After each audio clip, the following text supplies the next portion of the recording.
I'm going to show you how to make one of my favorites and a very simple dessert to make, classic chocolate mousse. Let's get started.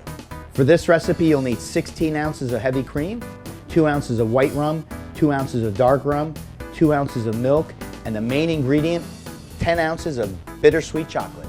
In a double boiler, you want to add your chocolate and your milk and let that simmer.